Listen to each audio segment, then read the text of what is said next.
Como le estaba comentando en los bloques anteriores, en el FODA que vamos a... O sea, que se tiene que realizar de alguna manera en el contexto de la organización, capítulo 4. Por eso quiero reforzar bastante esto, porque el FODA es una de las herramientas, si no decir la que más se utiliza cuando uno hace el análisis del contexto de la organización.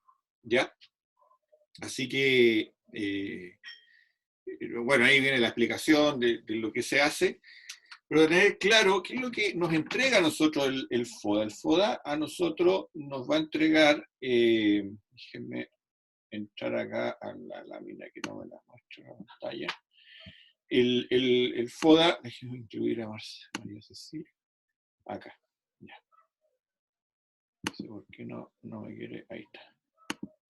Bien, esto es importante, la matriz FODA. O sea, la matriz FODA es lo que a nosotros nos va a entregar un input muy relevante para lo que es el sistema de gestión de calidad. Si se fijan acá, no basta con hacer una lista de fortalezas, una lista de debilidades, de oportunidades o de amenazas, sino que tenemos que ser capaces acá nosotros de, con esa información, con esa lista, generar estrategias, generar estrategias.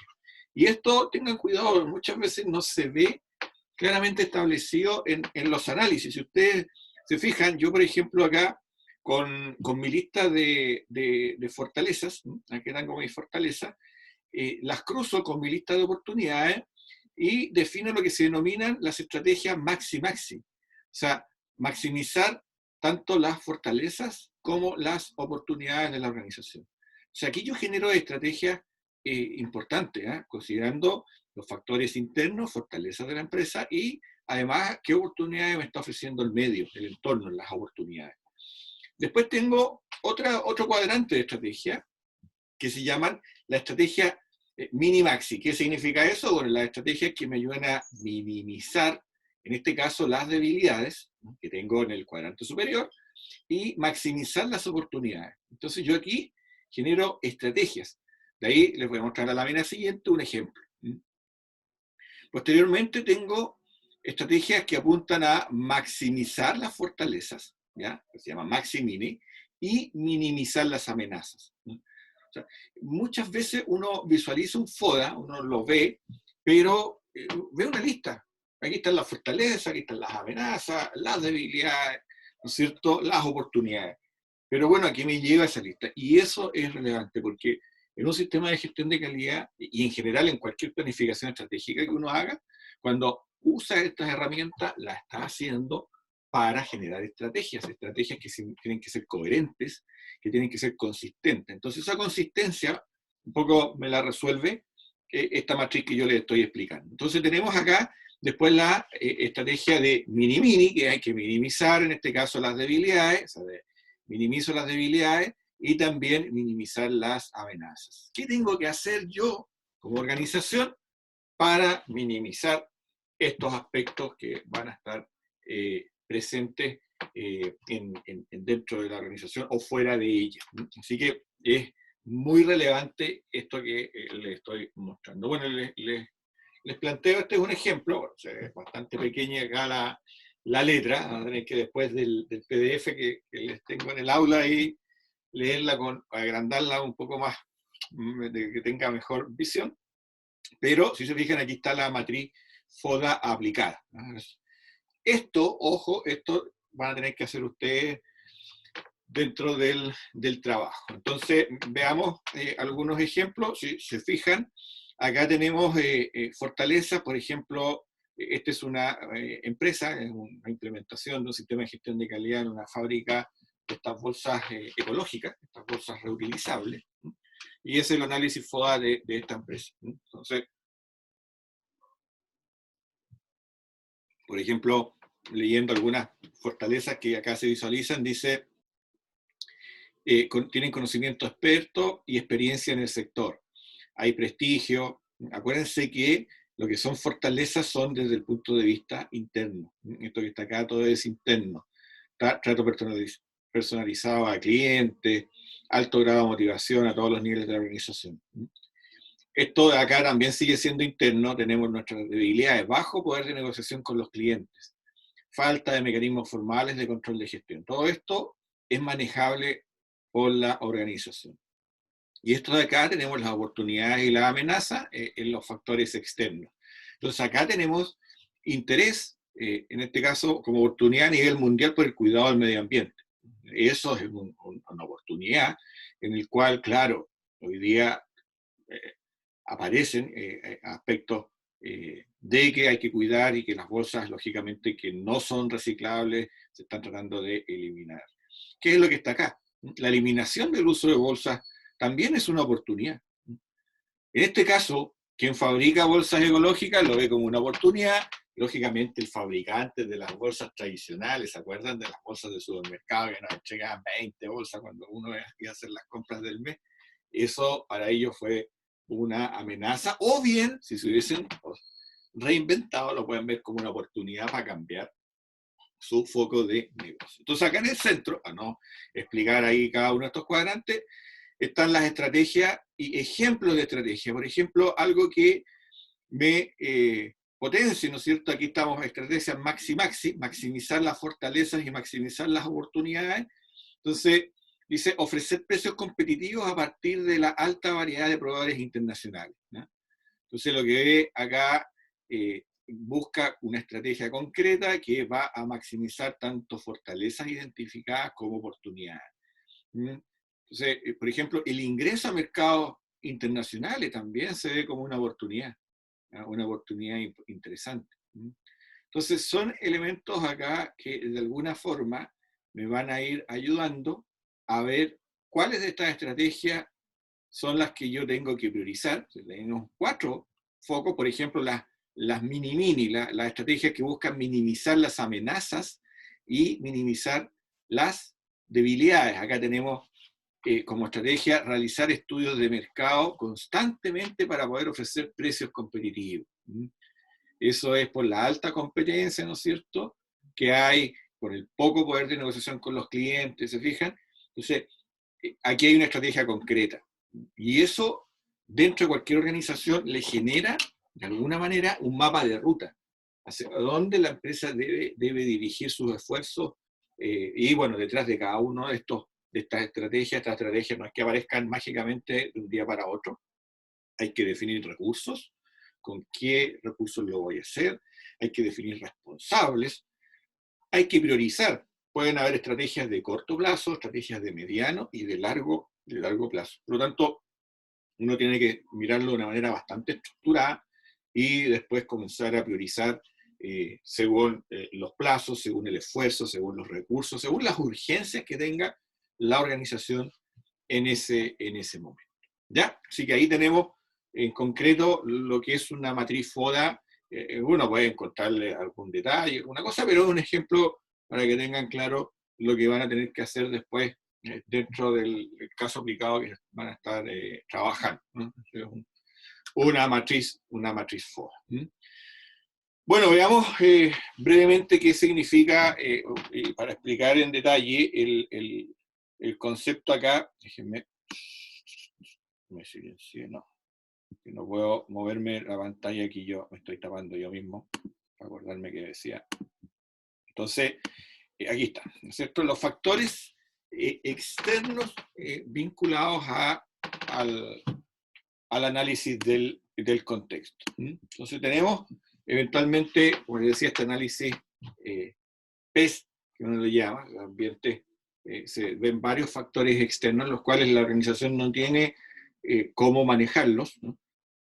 No va a afectar mayormente el factor externo a la organización, pero sí el factor externo lo impacta. Entonces, ¿qué tenemos acá? Bueno, hay distintas fuerzas del entorno, se clasifican, hay distintas clasificaciones, pero una de ellas, esta que ustedes muestran, 5 principales fuerzas, las fuerzas demográficas, las económicas, las naturales, tecnológicas y políticas. Entonces, cuando uno analiza el entorno, el externo, esto se puede analizar perfectamente dentro del FODA, acuérdense, dentro del FODA.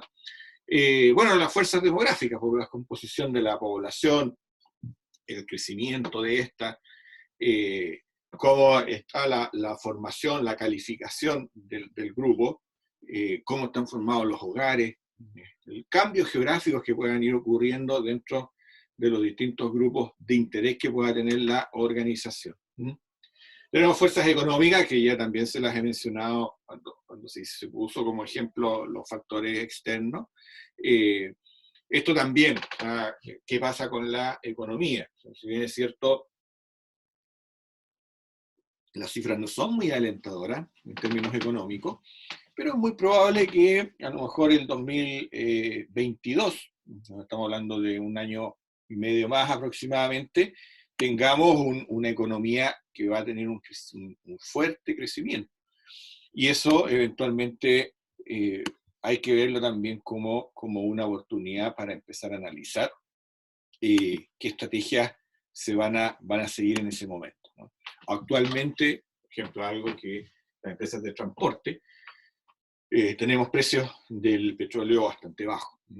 Van a bajas, las bencinas están disminuyendo, entonces todo lo que son servicios de courier, de logística, se están viendo beneficiados los camioneros con las bajas en los precios internacionales del petróleo.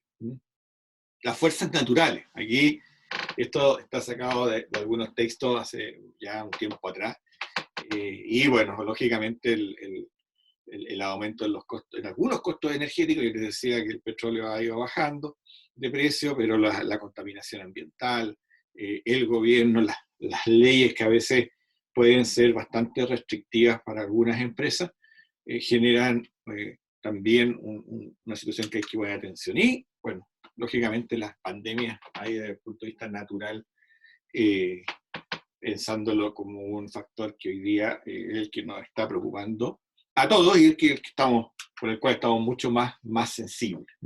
Las fuerzas tecnológicas, todo lo que tiene que ver con los cambios en tecnología, la innovación que eso genera, ¿no es cierto?, las nuevas líneas de negocio que generan las empresas, cómo mejorar el servicio al cliente usando tecnología, cómo conocer mejor al cliente usando tecnología, cómo aseguro yo de mejor manera el cumplimiento con especificaciones, el cumplimiento con mis promesas, con mis contratos usando la tecnología.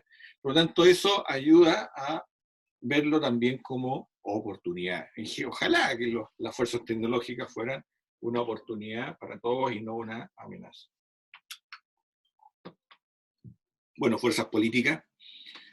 Hoy día nosotros estamos desde ya más de un año quizás, y con lo que pasó en octubre también, con el estallido social, pero muchas leyes que han aparecido en el país, reformas tributarias, reformas laborales, aportan, ¿no es cierto?, a una votación respecto a la revisión de la Constitución, que puede traer cambios importantes, ¿no es cierto?, en el futuro. Entonces eso también es un elemento que hay que estar revisando en el contexto de la organización. Entonces uno puede ir chequeando, cuando hace los análisis FODA, estamos analizando los factores externos, por ejemplo, ver cada una de estas fuerzas. ¿Qué pasa con las fuerzas demográficas, la parte de tecnología, ¿no es cierto?, con temas ambientales? Y todo eso tenemos que dar respuesta a si afectan o no a la organización. Y después ver si lo afectan desde el punto de vista de una amenaza o bien lo vamos a tomar como una oportunidad. Una vez que tenemos esa clasificación, nos vamos a las estrategias. ¿Qué queremos hacer al respecto? ¿Ya?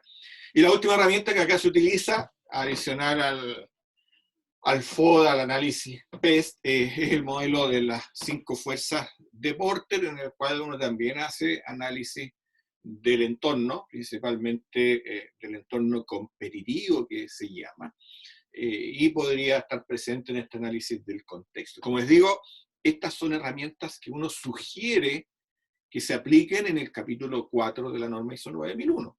Después cada uno verá si las usa o no. La norma ISO 9000 no obliga a las empresas a que tenga que usar tal o cual herramienta. ¿Ya? Es donde uno diferencia el sistema de gestión de calidad de una organización a otra. Alguien puede usar un FODA, otra persona, como les decía, puede usar una hojita que no tiene mucha preparación y hace un análisis en un acta de una reunión, por ejemplo. Y otra persona una organización mucho más grande hace toda una planificación estratégica con un detalle mucho más acabado a cada una de estas herramientas. Así que tenemos las 5 fuerzas de Porter que se llaman, que son aquí, que lo conozcan, ustedes pueden repasarlo, pueden leerlo, los entrantes potenciales, o sea, qué tan fácil es ingresar a un negocio. Eso también ayuda a ver si es una oportunidad o es una amenaza, factores externos. O sea, si hay economías de escala, si hay diferenciación, si requiere mucha experiencia o no. Entonces, ¿cómo van a reaccionar, por ejemplo, acá los competidores frente a alguna situación particular? Entonces, tenemos los entrantes potenciales. Luego de eso, los productos sustitutos, también yo analizo el mercado, qué pasa, ¿no es cierto?, con los productos sustitutos. Todo esto es un análisis que uno hace de manera externa. Flexibilidad, mi capacidad de producción, los contactos que uno puede tener, ¿no es cierto?, dentro de los mercados. Son aspectos de elementos con productos sustitutos.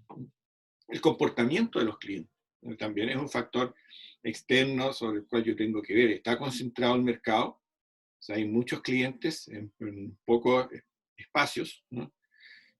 Cómo pagan, ¿no?, los clientes también es un elemento relevante. Mi producto, cómo lo visualiza, cómo lo ve, cómo lo siente el cliente. Hay amenaza de que el cliente se pueda integrar. Esto es cuando uno, como cliente, deja de comprar un artículo porque a lo mejor lo puede él perfectamente importar. Eso se da mucho hoy día con las aplicaciones tecnológicas. Yo hace tiempo atrás les comentaba, en el curso de administración seguramente les tengo que haber dicho, que por ejemplo todo lo que eran los lápices para el tablet que yo tengo, se me rompían rápidamente y yo siempre iba a un proveedor y compraba y compraba. Entonces, de un tiempo después descubrí que en AliExpress valían menos de $1, o sea, podía encargar 50 lápices de eso a precios, y eran como irrisorios, o sea, $10, $15, cosa que acá con esa plata me compraba un lápiz. Entonces, en ese caso como cliente me integré hacia atrás y yo me transformé, no en un comercializador, pero sí importé mi producto a casi el fabricante, ¿no?, sin pasar por el intermediario. A un precio, pero, como les digo, irrisorio y la misma funcionalidad. Entonces son elementos que hay que ir evaluando. ¿Cómo es el comportamiento de los proveedores? Lo mismo, están concentrados, pueden negociar los precios o no. Se pueden integrar los proveedores también, y los proveedores muchas veces se pueden integrar hacia adelante. O sea, ellos pueden meterse en el negocio en el que estoy y eso se puede transformar en una amenaza, ¿no? Así que son puntos que hay que revisar dentro de lo que se llama el contexto. Y finalmente la rivalidad que pueda existir entre las empresas, porque eso también me va a gatillar a mí a veces guerras de precios. Si hay o no hay, por ejemplo, barreras de salida en negocios, a veces uno se mete en un negocio y es muy difícil después salirse del negocio si es que no se dan las proyecciones que yo pensaba, cómo va a crecer la demanda, todos esos elementos van a estar presentes. Si hay mucha regulación o poca regulación, son aspectos que uno va considerando en la rivalidad. ¿Ok? Bien, algunos comentarios respecto de este modelo de las 5 fuerzas de Porter, que es una de las herramientas que se pueden usar en el contexto. Bueno, hay que ver los estándares de la industria, eso siempre es importante, y en todo sistema de gestión de calidad siempre es bueno tratar de compararme. ¿Cuál es el estándar de la industria? Si yo quiero entregar un buen producto, si por ejemplo mi variable crítica es el tiempo de entrega, o si mi variable crítica es una especificación puntual. Bueno, ¿cuál es el estándar que hay? ¿Quién lo está haciendo mejor? ¿Quién es el mejor en esto? ¿Cómo lo hace? Entonces eso también ayuda bastante en un sistema de gestión de calidad. Puede que para cada organización las 5 fuerzas no tengan el mismo peso. Yo no tengo por qué hacer el mismo análisis. Puede que en algún negocio la parte de clientes, ¿no es cierto?, la concentración de clientes sea clave. Y a lo mejor no tanto el mercado de proveedores. También, nuevamente, según la organización puede que haya que competir y otras veces cooperar, ¿no? Cooperar dentro de la competencia. Y estos análisis, y en general el sistema de gestión de calidad es algo vivo. O sea, tienen que tener presente que acá hacer un análisis estático, los análisis estáticos en general son peligrosos. El sistema de gestión de calidad no es estático, se tiene que revisar permanentemente. Entonces, cualquier actividad que ustedes hagan dentro del sistema de gestión de calidad es algo que tiene que estarse mejorando de manera permanente, de manera permanente. ¿Ya? Bien, con eso terminamos la sección 4.1 de la norma ISO 9001. Bastante extensa en términos de las herramientas que uno puede utilizar para definir el contexto de la organización. Eso hay que tenerlo ahí presente. Pero es un capítulo importante, una sección importante dentro del capítulo 2, y hay otros que son un poquito más breves de explicar. Voy a explicar el 4.2 y ahí vamos a hacer el alto para que a las 2:30 hagamos el control. ¿Ya? Tenemos la sección 4.2 que habla sobre la comprensión de las necesidades y expectativas de las partes interesadas. Aquí la palabra expectativa a mí siempre me ha generado un poco de ruido, me gusta más requerimiento. El requerimiento, porque las expectativas pueden ser negativas. O sea, un cliente puede esperar algo malo de un proveedor y si le resulta se le van a cumplir sus expectativas, ¿no? O sea, si yo le pido hoy día a una empresa repartidora de comida rápida que me traiga almuerzo y tengo la expectativa de que van a llegar tarde y va a llegar la comida helada, esa es una expectativa negativa. Y si llega tarde y llega con la comida helada, cumplieron mi expectativa y no significa que haya satisfecho mis necesidades. ¿Ok? Así que a mí me gusta más necesidades o requerimientos. Mi requerimiento es que esté la comida a tal hora y que esté a una temperatura comible. Entonces, ¿qué es lo que habla el capítulo 4.2? Miren, aquí hay un debe importante. Dice, debe determinar. ¿Qué debe determinar? ¿Cuáles son las partes interesadas del sistema de gestión de calidad? O sea, debo saber quiénes son mis partes interesadas. Y además debo determinar cuáles son los requisitos de estas partes interesadas con respecto al sistema de gestión. Entonces, hay dos grandes elementos. Definir cuáles son las partes interesadas y definir cuáles son los requisitos de estas partes interesadas. Así que, y con eso tenemos que centrarnos. ¿Cuáles son las partes interesadas de la empresa? Y esas partes interesadas, ¿qué requisitos tienen? Entonces, en este pueden aparecer distintas partes interesadas. Las partes interesadas pueden estar alineadas con el objetivo de la organización o pueden estar en conflicto entre las distintas partes interesadas, pueden ir cambiando rápidamente. Hay que ver muchas interrelaciones que se dan entre la organización y mi sistema de gestión de calidad y esas partes interesadas. Esas interrelaciones, ¿no es cierto?, pueden significar cooperación, pueden significar negociación, pueden significar tercerización, o sea, otros elementos. Así que, como les decía, esto puede ir cambiando en el tiempo y va a cambiar también según la empresa, la industria en la cual me desenvuelvo, en dónde estoy localizado, la cultura, en general todos estos elementos, ¿no? Así que las partes interesadas es un elemento muy dinámico. Y aquí viene el concepto del stakeholder, que también hace tiempo atrás lo vimos en administración de empresas, este concepto de partes interesadas internas o externas, son aquellos que pueden afectar o son afectados por las actividades de una empresa, ¿no? O sea, el sistema de gestión de calidad afecta, ¿no?